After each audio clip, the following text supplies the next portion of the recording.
Hello dear students, once again welcome to my YouTube channel Vigyan Har घर बने पाठशाला। पिछले वीडियो में बच्चों हमने गति का पहला नियम पढ़ा था। न्यूटन का गति का पहला नियम या जिसको जड़त्व का नियम भी कहा जाता है वो हमने विस्तार पूर्वक पढ़ा था। ठीक है, उसके अनुसार कोई वस्तु तब तक जो है विराम अवस्था में या गतिशील सरल रेखा में गति कर रही है वह तब तक उसी अवस्था में रहना चाहती है जब तक उसके ऊपर कोई एक्सटर्नल फोर्स या बाहरी असंतुलित बल ना लगे।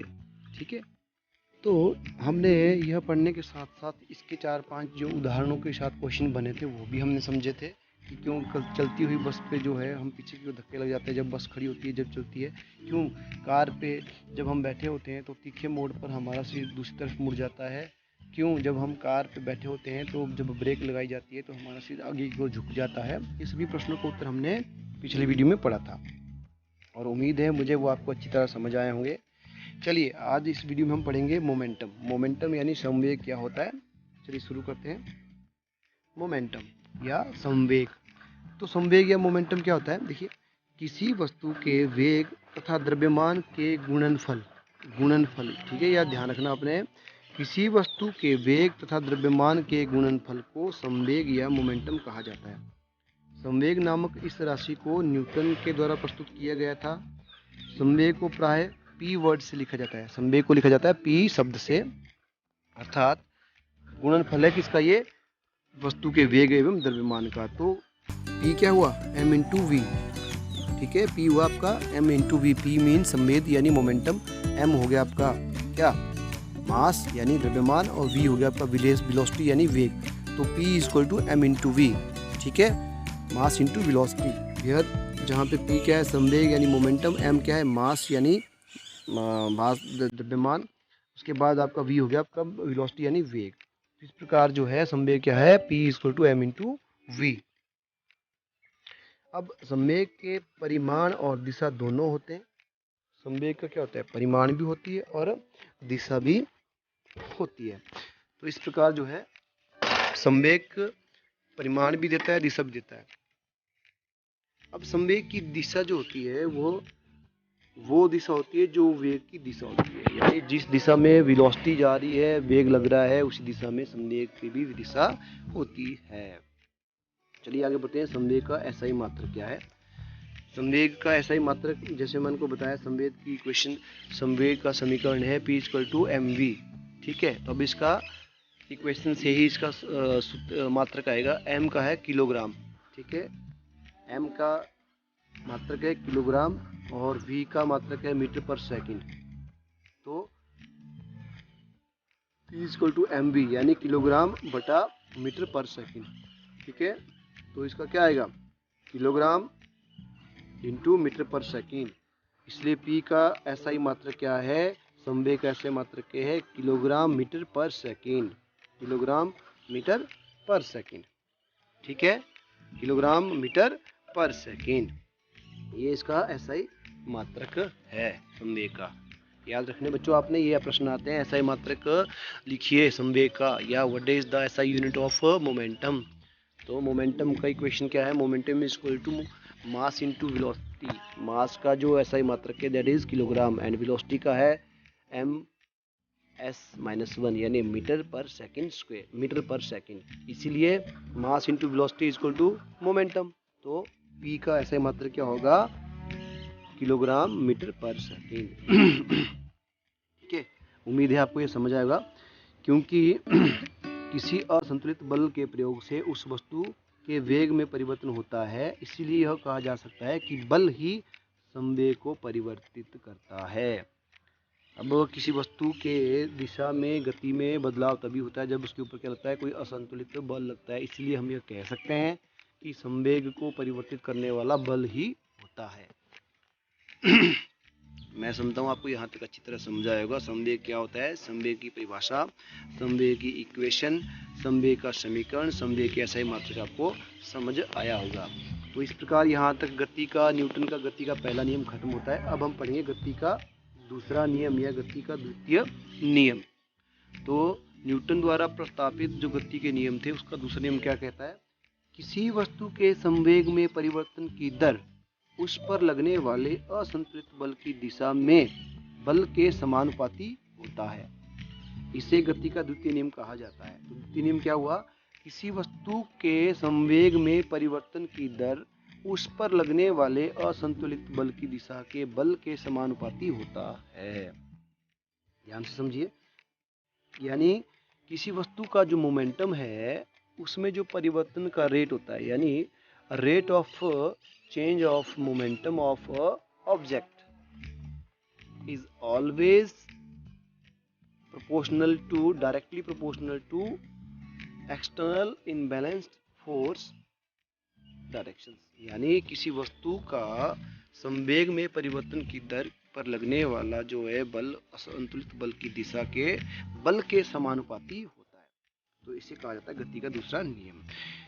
चूंकि न्यूटन ने इस नियम गति के नियम को दिया था, इसीलिए इसको न्यूटन के गति का दूसरा नियम भी कहा जाता है। तो कई बार ये भी आता है कि गति के दूसरे नियम को या पहले नियम को न्यूटन का गति का पहला नियम, दूसरा नियम, तीसरा नियम क्यों कहा जाता है? तो सिंपल सा आंसर है, क्योंकि गति के नियमों को न्यूटन ने ही दिया था, इसलिए इनको न्यूटन के गति के नियम कहा जाता है। तो ये था गति का दूसरा नियम या न्यूटन की गति का दूसरा नियम। क्या बोलता है, एक बार फिर बताता हूं मैं। किसी वस्तु के संवेग की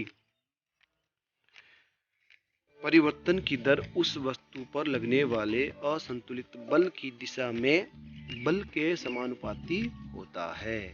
यह है आपका न्यूटन का दूसरा नियम। चलिए इसके आगे पढ़ते हैं।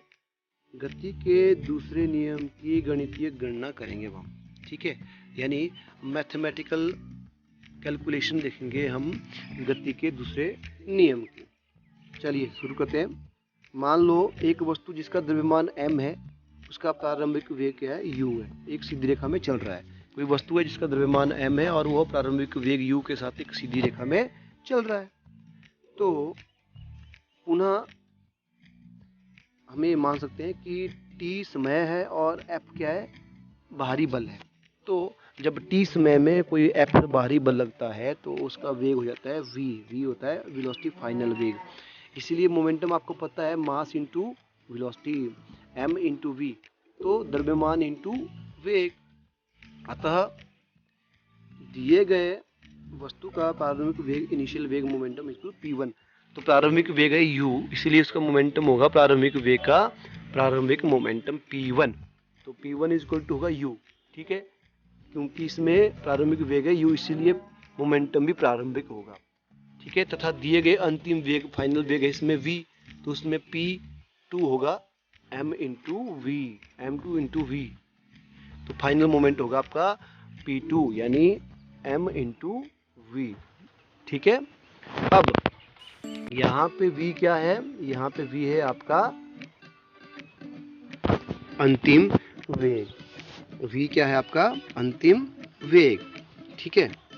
और संवेग में परिवर्तन आपको पता है डायरेक्टली प्रोपोर्शनल टू किसके होता है? जो बाहर पे मोमेंटम पे लगने वाला बल होता है, मोमेंटम की दिशा में लगने वाला जो बल होता है उसके ऊपर डायरेक्टली प्रोपोर्शनल होता है आपका संवेग में परिवर्तन, यानी जो उस वस्तु की दिशा में लगने वाला बल होता है। तो संवेग में परिवर्तन इज डायरेक्टली प्रोपोर्शनल टू या समानुपाती होता है p2 माइनस p1, यानी अंतिम संवेग माइनस प्रारंभिक संवेग। तो इसको दूसरे शब्दों में लिख सकते हैं, संवेग में परिवर्तन directly proportional to mv minus u और m into V minus u, ठीक है। दूसरे शब्दों में, अतः संवेग में परिवर्तन की दर इज डायरेक्टली प्रोपोर्शनल टू, इसको बोलते हैं directly proportional to m into V minus u बटा t, जहाँ पे t है समय, ठीक है। अब हमें पता है कि न्यूटन की गति के दूसरे नियम के अनुसार संवेग में परिवर्तन की दर उस पर लगने वाले असंतुलित बल की दिशा में बल के समानुपाती होता है। इसीलिए F क्या होगा? Directly proportional to m minus V बटा टी। F क्या है? बाहरी बल, असंतुलित बल। तो F is equal to directly proportional to m into V, या दूसरे शब्द में लिखा जाता है F डायरेक्टली प्रोपोर्शनल टू, या F समानुपाती है मास इंटू ए। ए क्या हुआ? एक्सेलरेशन, ठीक है। तो F is equal to k into m into a, ये हो गया आपकी इक्वेशन 1, ठीक है। जहाँ a क्या है? v माइनस u, अंतिम वेग माइनस प्रारंभिक वेग बटा समय, ठीक है। इसको बोलते हैं हम त्वरण, एक्सेलरेशन। ए होता है एक्सेलरेशन या त्वरण, और के क्या है, एक अनुपातिक स्थिरांक है। इसको बोलते हैं हम कांस्टेंट, प्रोपोर्शनल कांस्टेंट। यह न्यूटन के गति के द्वितीय नियम का गणितीय सूत्र है। तो द्वितीय नियम जो बोलता है उसका गणितीय सूत्र क्या है आपका, F इक्वल टू के एम ए। द्रव्यमान m है, उसका SI मात्रक किलोग्राम है। त्वरण का a है, इसका SI मात्रक क्या है, मीटर पर सेकंड स्क्वायर, ठीक है।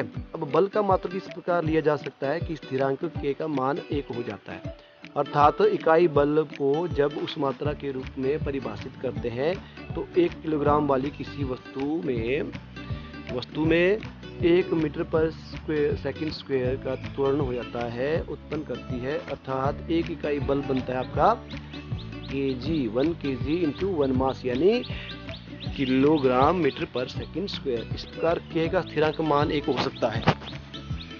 अतः समीकरण 1 से क्या निकलता है, F equal to M A, force equal to mass into acceleration. ये बनता है आपका द्वितीय नियम की गणितीय गणना, ठीक है। F equal to M A. तो बच्चों आज के लिए आई थिंक इतना ही काफ़ी है। मैथमेटिकल फॉर्म है, थोड़ा समझने का, फिजिक्स है, ये थोड़ा टाइम लगता है, इसलिए आराम से पढ़ेंगे, थोड़ा थोड़ा पढ़ेंगे। तो उम्मीद करता हूँ आज जो हमने पढ़ा, गति का दूसरा नियम पढ़ा हमने, गति के दूसरे नियम की व्याख्या पढ़ी हमने, उसके साथ हमने गति के दूसरे नियम को जो मोमेंटम होता है, मोमेंटम के हिसाब से संवेग क्या होता है, उसकी जो डिपेंडेंसी है फोर्स के ऊपर, वो भी हमने देखी है। साथ में हमने गति के जो नियम है दूसरा, न्यूटन के गति का दूसरा नियम, उसकी मैथमेटिकल गणितीय गणना भी की है, जिसकी फॉर्म होती है आपकी, जिसकी इक्वेशन होती है force equal to mass into acceleration, यानी force equal to m into a. तो इस वीडियो को यहीं ख़त्म करते हैं बच्चों। इसके आगे हम कल पढ़ेंगे बल का SI मात्रक क्या है और गति के तीसरे नियम के बारे में। तो मिलते हैं अगले वीडियो में, तब तक अपना ध्यान रखिए और अच्छे से पढ़ते रहिए।